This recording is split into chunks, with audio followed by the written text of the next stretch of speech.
with Max Brown on August 17th, 2023. One of my newest mentees. I am heading into my sophomore year, so 10th grade. I go to Viewpoint School in Calabasas, California, and I live in Encino, so not too far away in the LA area. I spend the majority of the summer and during winter breaks here in Michigan on a small town called St. Joe. It's in the southwest corner on the lake, because I used to live here. I moved to LA about 6 years ago. It seems a lot longer than I remember. It seems like it was not that long ago. We have a house here on the lake, and we come back, and it's just great to see old friends. And when we come back, it feels like we never left. So I've essentially two little worlds, I guess. That's cool. So you go back and forth between these worlds. And during the summer, you were spending your summer doing what? You had a job this summer. This summer, first job ever as a lifeguard, which I've been working just at a pool at the end of my street. Bike there almost every day. Go sit out in the sun. It's pretty nice. Not too stressful. Haven't had to make any rescues yet, so that's good. One more week. Hopefully nothing happens. Hopefully nothing. Yeah, but it's been a good job, right? You've enjoyed it. And and you're very much part of the community there. Okay. So what's coming down the road for you academically this year? So coming up, obviously, as I said, heading into the 10th grade, some more challenging courses than I've had previously, just starting to slowly work my way into college process. Obviously with you, Dan, that's the program that we're slowly working our way into, but slowly preparing myself for the college process, but also just making my way through high school in specific, and just doing like the regular courses. And outside of school, I play soccer. So yeah, that's a big portion of it. You have a pretty challenging curriculum. Where do you lean academically? Sure. I would say I lean towards the mathematics side, although I would say I'm fairly evenly distributed, but I really enjoy math. I think I have a pretty good grasp of math. I feel like I can handle it pretty well. I also enjoy history. I love more modern histories. I find them absolutely fascinating. And English, I'd say, I guess, a decent writer, but I'm not a huge fan of writing. However, I love to read. So I guess they're similar, but I just find reading much less stressful than writing can be. And one of the books that we read together this summer, I think my 20th time, and that I onboarded you with, was what? And what's the name of the book, and what did you take away from it? Because it was a book that I think you enjoyed. How to Win Friends and Influence People by Dale Carnegie, which you recommended, and I think it was a great recommendation. And I was never a big reader of that type of book. The book that's like a more philosophical, but I just found it really interesting, and because it was a different format to what I was used to, because it talked about like literal concepts and tools that you can use in your day-to-day life to just improve the way that you live and the relations you have with other people, which I thought was really interesting compared to the regular book of a story that I still love, and I still love those types of books. But reading this new genre was really interesting, and I think I'll definitely, whether it's books of Dale Carnegie's or others, but I think I'll read more books of that type in the future for sure. And is that something you think that you can maybe take back to California and put into action in your life? Yeah, I'm definitely going to try. I've been trying since I picked up the book, as that's one of the first rules it outlines in the first few pages about how after each time you pick up the book and you put it down, you should try to implement the skills and tools that it teaches you. And I definitely think I'll read it again as well, because I feel like each time you pick it up, as you said, you've read it numerous times. I feel like each time you pick it up, you can learn something new and take something away from it that you didn't before. Yeah, and we certainly have tried quite a lot of new things over the course of the summer. We'll come back to that. One of the things I do want to talk about is your essentially lifelong passion, because you're an athlete scholar. Fair to say that you're an athlete scholar. You're a very strong student. You're also a musician. What instrument do you play? I play the cello. I more formally played it from 5th grade until 8th grade. When I played for the orchestra in my school last year, which was 9th grade for me, I decided to stop playing in the orchestra, but I still have my cello at home. and I maybe don't pick it up as much as I wish I could. And now that you've recommended that I should, and honestly, it's sparked that light bulb in my head again. And I definitely think I'm going to pick it up more in the future. But even when I was playing, yeah, in my orchestra at school, I enjoyed it so much, but it tired me out because it was a very intensive class. So I lost the fun of playing it at home just in my free time because I was playing it at school so much. So I guess that's why I didn't play it as much in my free time the past year. But now that I guess I've had some time to cool off and you've brought the idea up again, it's made me more excited to play it than I had in the past. Sure. One of the things that we've talked about with music is now, I think, because we'll get into the soccer, which is very time consuming for you and you really love. It's not that you necessarily need to go back to the orchestra and do it. I just think that music was something that you did for a long time and that it feeds your soul, which comes back to an exercise that we did. But do you think that maybe picking up the cello once in a while just to feed your soul, or is that something that doesn't make any sense to you? And I think it makes total sense. I guess that's the whole purpose of any instrument, was for someone to express themselves with it. And I think that's a great way. I always enjoyed playing. And I think now that I have the freedom to do it when I choose, I think that adds a level of fun to it that it was there before, but it was in a more rigid setting. I'm curious about this. Did you feel that you didn't have the freedom to do it as you chose because you were in a regimented setting in doing it in orchestra? Or am I overthinking this? Yeah, it was just that I was playing it so often at school and I was being told to play when even like at 8:30 in the morning, I don't really want to whip an instrument out and start playing and as loud as can be. I guess in that sense, being told to do something isn't as fun as compared to when you choose to do something.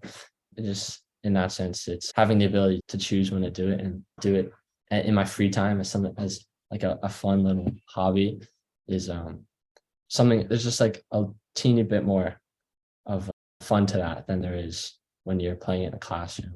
So it's nice to be able to make that choice rather than be told you have to do that. Exactly. You have to do this. Talk to us about soccer. This is something you're really passionate about. Mm-hmm. And I currently play for school during the school season, which is in the winter. But for the rest of the year, I'm playing for a team outside of school, for a club team. And it's a pretty intense program. It takes up a lot of my time after school. Most days of the week, I'm going home, but then going back to practice and then getting home fairly late. So it takes up a lot of my week. And then I have games on the weekends. That includes traveling sometimes an hour, sometimes 2 hours. So it takes up a lot of time. But I enjoy the sport. That's why I've been doing it, and I plan on doing it at least through the rest of high school. Just because I've been playing it my whole life. I started when I was about 6, and I was always one of those kids that was just a one sport athlete. Most of the kids I knew were playing 3 or 4 sports. I just stuck with soccer and have ever since. Just been my one thing. And I hear that very rarely. Talk about being a one sport athlete versus, going to the buffet and playing a lot of different sports. And the reason I ask is that I think you're a very intentional guy when you focus and you go for it. Yeah, that's always what I've thought. I've always just tried to focus on just soccer because I feel like if I were to open up to multiple sports, it would take away because you can't spend all of your time in each sport. So I've always just most of my life, I guess majority of my life, focused only on soccer. And when I was younger, obviously, with most kids, you're not as focused as you are as you get older about a sport. It's little like minor league playing like in a little field. But as I've gotten older, like through around middle school is when I started to take it much more seriously. I've always been playing and I love the sport. I play, but I also watch. I love watching professional soccer, talk about it with my friends. It's a huge part of my life. What do you love most about it? What position do you play, first of all? Yeah, I play as a winger, as an attacker. In the sport, I love to attack. Scoring goals is great. It's one of the biggest parts of the game. The feeling, the rush you get after scoring a goal, I feel like it's almost unmatched. It's such a exciting feeling to have. And that's why I love my team. There's some great guys on it. And it's always fun to have that group outside of school because none of them go to the school I go to. So it's nice to have a group of guys outside of my own school from all over, from different parts of LA. So it's great to have that group outside of school. You've talked about that group a lot, and it seems to be a group that's very important to you. Not just socially, but emotionally is the wrong word. How do you interact with these guys during the week and hang out? And because you do a lot of traveling, right? You have a lot of out of town games. So I wouldn't say I'm best friends with any of the guys, but we all get along super well. And just like at practice, it's never, even if we're doing, our coach is making us do like terrible sprints and doing fitness, it's not great. We're always cracking jokes, making it fun in some way. So I guess in that sense, it's just sometimes we do get on each other's nerves, which I think is healthy for any sports team. You have to be competitive, but it usually doesn't get to a level where it becomes unhealthy or negative in that way. And what about the teamwork aspect? Because it's a team sport. Yep. And you're a very competitive guy. Mm-hmm. But how does the teamwork part play into it with you? Teamwork is fundamental to any group activity, especially with any sport. You have to be working together, especially with soccer. On the field, you have 11 players for your team on the field, and each person is playing a role. And you're working as a team. You're flowing through the pitch, and you're moving together. You're a group, and you're working as one to try to work your best at winning. But it's a fundamental role. Teamwork is in soccer for sure. And you came down or contracted or have shin splints right now. And when did those come about? I've been dealing with them for just over a year now. They've come and go, but I've just been working through them as they've hindered my ability to play, especially right as the season was ending. I missed a little bit of the tail end of the season, which was hard for me. And it still is because they're not fully gone, but I've taken a lot more time and have had more patience with them. I've learned to be more patient with it, which I think is important with any injury, because at first I ignored it, pushed it to the side.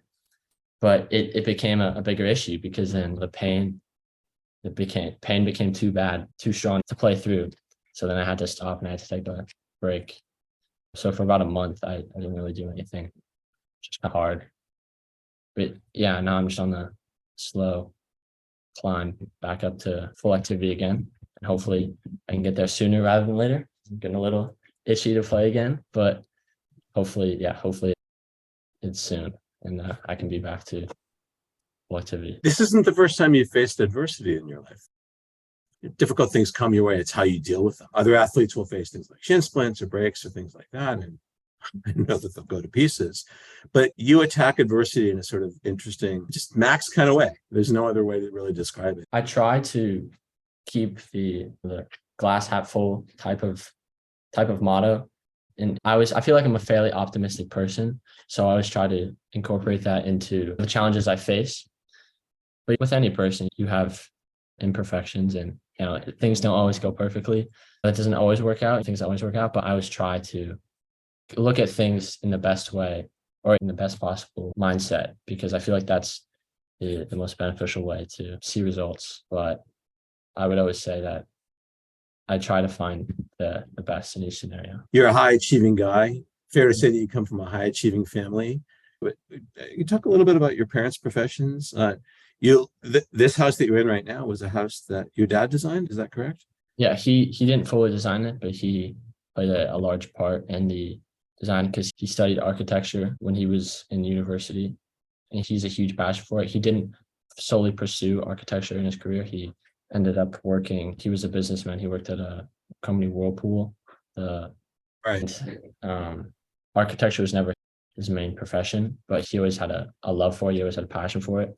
So when we were building this house, he enjoyed it so much, like he would light up each time my parents would go to the meetings with the architects. And my sister and I would go along with them, and they would pull us in for when they had like little things to ask us. But most of the time we were just wandering around the architecture office, like looking at all of the models. But my dad played a huge role in the design of our house, and he absolutely loves it. Where did he study architecture?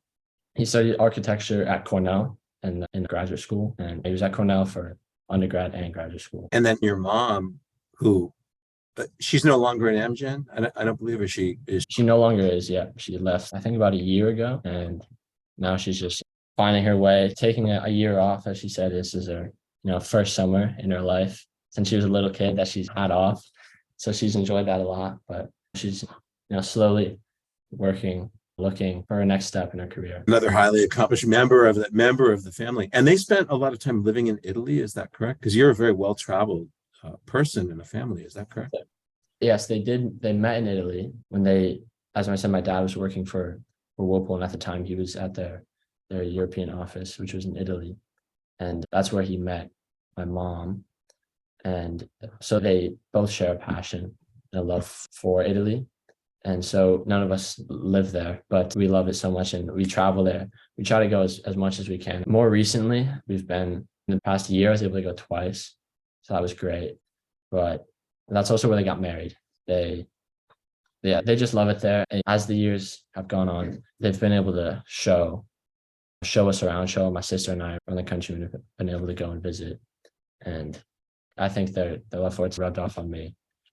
I'd say it's one of the favorite places I've traveled for sure. I love the culture. We still have some family friends of theirs that they met when they were in Italy that we see when we're there or come to visit us here in the US.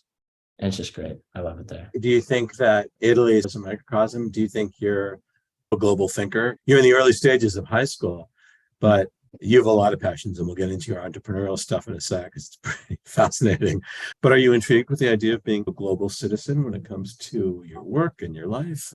I've definitely thought about, and I've recently told my parents that when I'm in college, I definitely want to do some type of semester abroad or something like that, because I love the fun that traveling brings, but I feel like living in a place 10 times better than traveling there, because it's a new place, you meet new people, see new things, and it's a whole new culture. So it sounds super exciting. And I think in college, I'll definitely do a semester abroad or something like that. And then in the future, who knows? I'm definitely open though to the idea of living in another country, at least at some point in my life, whether I'm older or in my younger years out of college, who knows? Very cool. Yeah. Let's come back to the buildings and the architecture. You have told me some fascinating stories about you and your dad going to open houses. Yes. Because you're a pretty entrepreneurial guy. Now, we've done some entrepreneurial work together, but can you talk about visiting open houses with your dad, and what's that when you're interested in real estate or potential interest in real estate? My dad he loves architecture, he loves design, and I found that a passion too. He's not taught me, but as over the years, I've started to listen more and more to when he's talking about it. And I love it so much. And so one of the hobbies of ours that we share is on weekends, because in LA there's constantly new houses everywhere. I mean, it's a huge city. Things are always changing. And one of our favorite activities on the weekends, on Sundays, is just go see open houses, because it's fun to just me and him for us to walk around, talk about the house, and get to see new places of LA each time we go. And it's just a fun activity that the two of us do, and I always enjoy it, spending time with him and having something to talk about that we both really enjoy. Usually, because most of the open houses happen on Sunday, and so usually like Sunday morning, I come down, he will have already made a list of, here are the 5 houses I think we should go to, or pick 1, pick 2. We can go see what they have to offer. When we moved to LA, we found a house fairly quickly. And my dad has said that if he had more time, probably would have found a different house, but we love the house we live in. But when we go to the open houses, it's not necessarily to buy. I guess some of it is partially because, maybe we'd be interested in moving into that house. But I feel like majority of the reason that we go to the open house is just fun. It's something fun to do. Yeah, it's certainly something fun to do with your dad. Yeah. And this overlaps with, so you're necessarily ahead of your years, but there aren't a lot of rising sophomores, right? Who have investment accounts. So I started, I think it was about a year ago, and I'd been interested in stock market and investment of that sort, because my parents are always talking about it. I feel like it's one of those things that adults are always talking about. When I was younger, I had no idea what it meant, but it intrigued me, and I asked my parents, I think it would be really fun if I had an account of my own where I could mess around with like $100 or something and see how it works, get used to it. And both my parents are really behind it. helped me set up an account. And since then, I've become more and more interested in it, and it's gone pretty well. I invested at first, my investments were I was just testing the waters, picking and choosing whatever. But I've gotten pretty lucky and it's gone pretty well. It's been fun. It's been a learning process, but I also have made some money. So it's great. Two birds with one stone. So I guess, yeah, in that sense, it's just one of those things that I wouldn't say I put a ton of energy into it. It's something each day I can go and look at and have some fun with and make some money. Nothing better than that. I'm intrigued by your comment about being lucky. And one of the things that it seems that runs through your family, certainly in Chloe and certainly in you, and you have some things that are alike and some things that are very different, is that you heard the old adage, we build our own luck. And you also seem to have a lot of fun with it. Luck, I don't know if I don't know what the word is, superstitious, I guess you could say. But luck, I feel like some days I feel like I'm an extremely lucky person, some days not. But it comes and goes. I think on bad days, they suck, and I have bad days, as any person does. Sometimes I'm really upset and I'll face them and things won't go the way I want. But I always try to think about the next day and think about if things will get better and everything will smooth out. One of the things that I see you doing is you're able to compartmentalize. Like you compartmentalize things in a way that's very natural to you. I think you're very ahead of you. You're still a kid, right? Which is awesome. You're still a kid and your gray matter is still evolving and the neuroplasticity of the teenage brain we've talked about. But do you ever feel ahead of yours? And do you ever feel like I'm still a kid and that those aren't necessarily mutually exclusive? I feel I'm slowly making my way into adulthood. I still have a few more years left, it's good and bad. It's exciting, but it's also terrifying because all the responsibilities that I have to deal with as an adult and the real world all on your own. I don't actually think I'll ever be on my own. My parents will always be there to guide me. And I feel like you as a mentor going into college, I always have you. But I think it's exciting. I feel like as I've gotten older, I've slowly, with the investing or with the traveling, I've started traveling more as I've gotten older. It's exciting. And I look forward to becoming an adult. But as I said, a little scary. I think as I develop and as I grow into a full person, I'm learning things each day and taking it one step at a time. I'm so intrigued by the word terrifying. Is terrifying something that you can lean into? Because we're always going to have fear and faith aren't necessarily mutually exclusive. As I was saying, like the adulthood, there are scary things and there are things that I'll face and challenges that I'll face that will be scary. And even now, with each setback, each thing that is thrown my way, it's something you can learn from. And I try to do that, and I try to keep that mindset and face adversity. But you always move past it, and you always reach the other side. And I think like with adulthood being terrifying, I say that because scary things happen, and just being an adult and having to face them on your own is a little scary. But yeah, I don't know. Yeah, I don't think we ever know. This is part of the beauty, right? Is never knowing is always part of the beauty of it. Yeah, just like being able to not knowing, but being able to know and learn and grow, I think is essential to any person's life. And because the world is so big, there's so many things to learn, so many things to do, which I find exciting, but at the same time scary because the world's huge. There's two sides to it. It's exciting, but it's a little scary. It's a little nerve-wracking. It's something to look forward to. One of the many things we did this summer was your lifeguard, and I threw you into the very deep end of the pool. Yes. You had given me the task of creating the plot to a comedy movie because I'd mentioned how recently I'd been working through a list that some family and friends of mine had made of the top 50 movies that every teenage guy should see. And so I've been cranking through those and I love them. And so you had said, okay, make the plot to a comedy movie, write a list of the stars and what the plot is. So when you'd given to me that at first, I was stumped. I hadn't done anything like that before, but I was interested by it. I sat there thinking about it for a little bit, and then my sister came over, so we started talking about it. We were just throwing ideas out here and there, and then eventually she gave me an idea, and it worked, and I just kept writing. I kept going, and then I think we talked about it, and we worked on it. But for the next 2 weeks, I think the assignment you'd given me was just to add another layer to it, add more detail, and just grow it. It's still, I think that if it ever were to turn a movie, it's still need plenty of work because it's by no means ready to be casted and shot, but it's been fun for sure.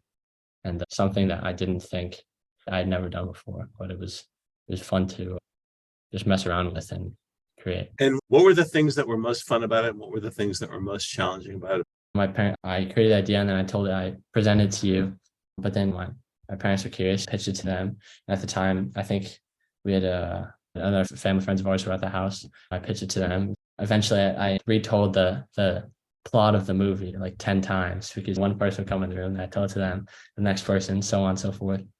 But at that point, it was still fairly early. So then they would reference saying, oh, what if there was this? What if this person was in it? So for those few weeks, it was like everyone was throwing in these ideas and we were all just kind of working on it together and creating this silly little movie plot. And then even with you and I, we've had a ton of fun with it. I think some of our meetings, the entire hour has been occupied by just us talking about the movie and, oh, what if we had this? What if that? And it's been a lot of fun just to create this like silly little movie with, it's not even a real thing, but it's been a lot of fun to just talk about and create. It definitely has. And how has that time that we've spent together during these times? Because on the surface, we've been doing that. It's so much fun. But underneath, I've been trying to push you outside your comfort zone. Mm-hmm. And any observations on how pushing you outside your comfort zone has been fun, weird, something you didn't see coming? Every time I mentor somebody new, it's not like I have a curriculum-based program. Yeah. It takes the shape based on that mentee. You're a very special mentee. So how did that pushing you outside your comfort zone a little bit differently every time? It was even the original assignment, write an outline to a movie. That was, at first I was like, okay, I haven't done that before, but I worked at it and it was fun. It was a fun process because I hadn't done it before. It was something new to me and I had fun with it. And I think each task you've given me has been something, you're throwing me in the deep end. You're seeing what I can come back with. And it's always fun. It's always fun to try something new. And some of the assignments have come back with an actual product with the movie assignment, but I mean, some of them not so much. When you tasked me with the piano writing, I guess I brought something back. That kind of worked. But then actually, no, what I was thinking was when you told me to write the lyrics to a song, that one I could not do, but I toyed with it. But some things you can do, some things you can't. So, but here's the thing though, Max, even though you didn't come back with lyrics, you still went for it. Exactly. Right. Yeah. You still went for it. It's not that you didn't come back with lyrics. That was a really tough assignment. First of all, though, in the space of a couple of weeks, it was really 2.5 weeks. Mm-hmm. You created them just for the sake of it, and just in a brief synopsis. And what was the plot? Sure. So the plot was a group of Winter Olympic athletes. The 5 main cast, the 5 main actors were Robert Downey Jr., Zach Galifianakis, Bradley Cooper, Ben Stiller, and Danny McBride. And the plot was these 5 athletes, they're towards the end of their Olympic careers, and they are facing off finally in their last Olympic Games, the Austrian Winter Olympic Games, and they have a fierce rivalry among them. They have these clashes at the beginning of the movie, and they just have a fierce rivalry. But as the movie goes on, they end up getting in trouble with the Olympic Association and essentially losing their ability to perform in the games, which then they're all just flabbergasted by. And so the way they combat this is they decide, or the director of the Olympic Games says the only way you can come back and compete at the games is through a different sport. So they realize, okay, what if we teach each other how to play each other's sports? So it's just this funny sequence of them trying to teach each other sport and then eventually coming back and competing again. And it's supposed to be a comedy. With that, there's all the funny components throughout. And with those 5 actors, of course, they're all very funny. They've all been in great comedies. And I thought they would just fit the roles perfectly and fill the movie throughout. It did. And one of the things that you did, one of the many things that you did was you not only just wrote, in my opinion, just crafted a movie, you also learned structure. You also learned story structure, some very advanced things along the way.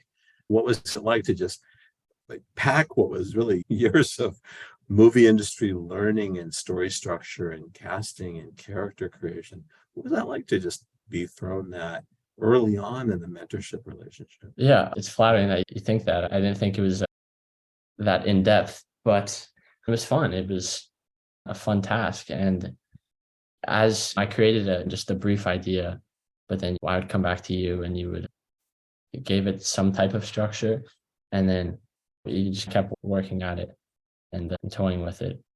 And I think there's plenty of work to do on it, but the idea is there and it was super fun to create.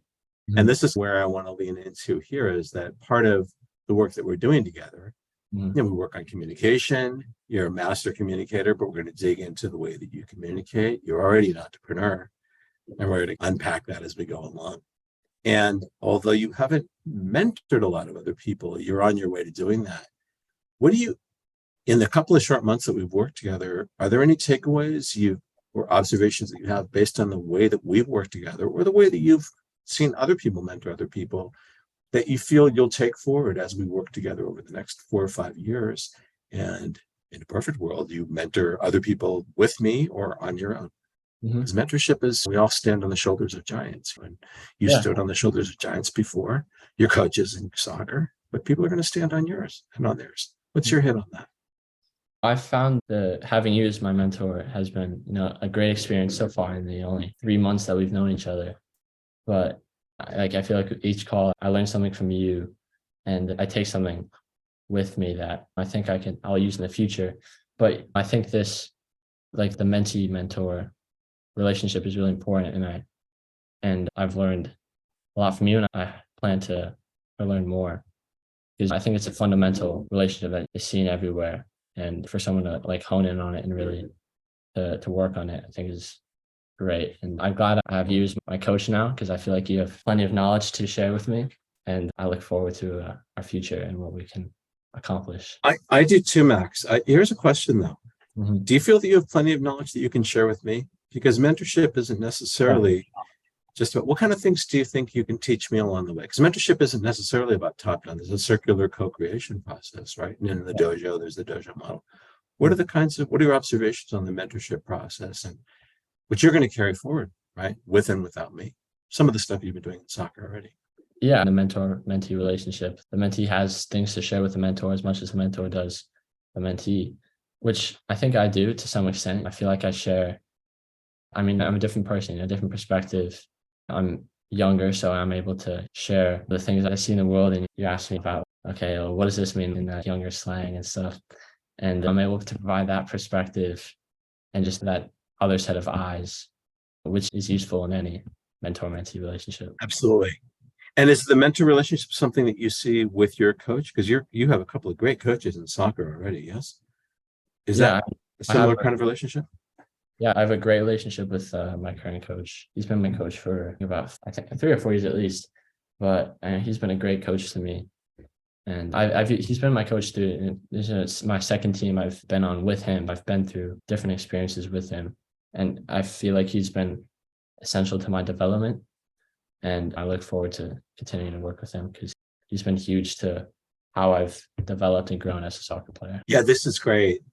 And when we first started working together, and when we first met that first time, I told you that obviously getting into a great college or series thereof is an important component, but it's a great college or prestigious college as you define it. Yes, as you define it. College is several years ahead for you right now. But as you think about college, how does the work we've done so far, maybe your philosophy on that, maybe you haven't thought about it, which is totally fine. How has that kind of developed for you? And what advice would you give? And this isn't about me. What advice, based on what you've seen so far and what you saw with your sister, what have you learned so far that maybe you would share with classmates or other people thinking about this very complex and anxiety-provoking process of preparing for college and studying and handling anxiety in school? One of the key takeaways I've received from you, but also my sister, who went through the full college application process, is it can be very stressful, and it is something to put a lot of work and time and thought towards, but it's not something that should petrify you. It's a beneficial process, and it's one that in the end it'll always work out. And even with my sister, who at first was unsure of what college she was going to go to and even what she was going to study. And so she was, through the process, she was, I think, much more nervous about it than she would have liked to. But she ended up going to a school that she loves, and she goes to Boulder, and she loves it there. And yeah, I feel like that's just been a great thing to see. Of course, as she's my sister, but also as like for myself to see the whole process, see her go throughout the whole process, and to know that even if it is stressful while it's happening, you'll end up going somewhere that you enjoy, hopefully. And even if at first you don't, then you can go somewhere else or study something else, and there's a light at the end of the tunnel. One more question. Yeah. This is an interesting one. You're a natural mentor. Do you think parents can be mentees? Is it possible for a parent to be a mentee? You learned a lot from your parents. Of course, yeah. Parents can fill that role. Yeah, I think, as we were saying, like with the mentor-mentee relationship, there's things to learn from both sides. I feel like I'm teaching my parents new things just as much as they are me. Or maybe that's discrediting them a lot. I think they probably know a lot more than I do. But I think I know a lot that I'm able to teach them and share with them. And yeah, in that mentor-mentee relationship, for sure. It had to be pretty exciting when you were building with Chloe and on your own, building the screenplay and sitting down with them, and here they are weighing in on it. That had to be pretty cool. Yeah, it was fun to, as a family, just to talk about it. And like at dinners, like that one dinner after, like I came up with the idea. And here's why. I think, first of all, people love to talk about themselves. Yes. And it's always interesting when you can ask people about their lives or what motivated them to learn soccer or get into the grocery business, whatever it is. I also believe that the art of interviewing other people makes you a better interviewee. And you're going to have a lot of interviews over time, whether it's for schools, shadowing opportunities, internships. What's your view on that as we go forward? I think being able to interview is an incredibly useful tool.